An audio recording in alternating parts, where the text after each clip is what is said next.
वर्तमान का सोचते हैं वो आने वाली पीढ़ियों के साथ अन्याय करते हैं। हमें वर्तमान के साथ साथ भावी पीढ़ियों के बारे में भी सोचना है, क्योंकि हम जब नहीं थे ये देश तब भी था, जब हम नहीं रहेंगे ये देश तब भी रहेगा।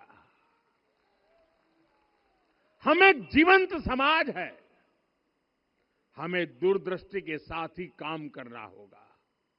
हमें आने वाले दशकों, आने वाली सदियों को ध्यान में रखना ही होगा। और साथियों, इसके लिए भी हमें प्रभु राम से सीखना होगा।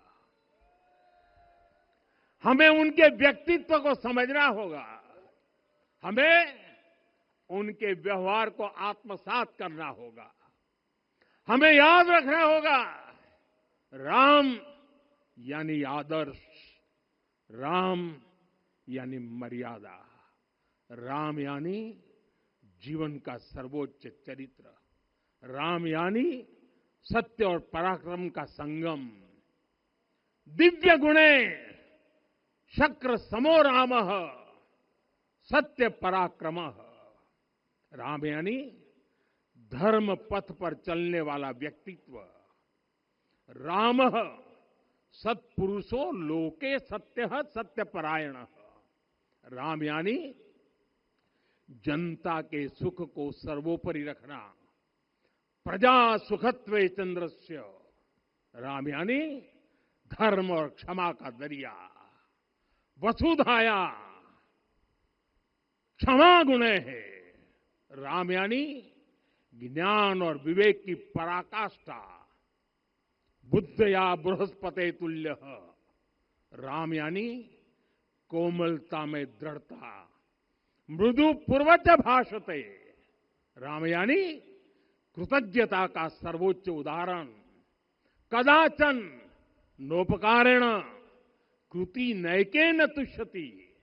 राम यानी श्रेष्ठ संगति का चयन। शीला वृद्धे ज्ञान वृद्धे वयोवृद्धे च सज्जनई।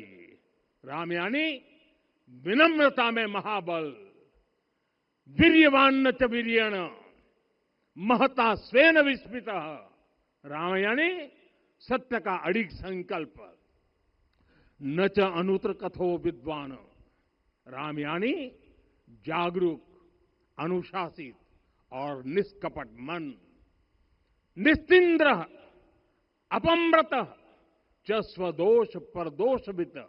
साथियों, राम सिर्फ एक व्यक्ति नहीं, राम एक मूल्य है, एक मर्यादा है, एक दिशा है। अगर भारत को साल 2047 तक विकसित बनाना है, अगर समाज को सामर्थ्यवान बनाना है, तो हमें अपने भीतर राम को जगाना होगा।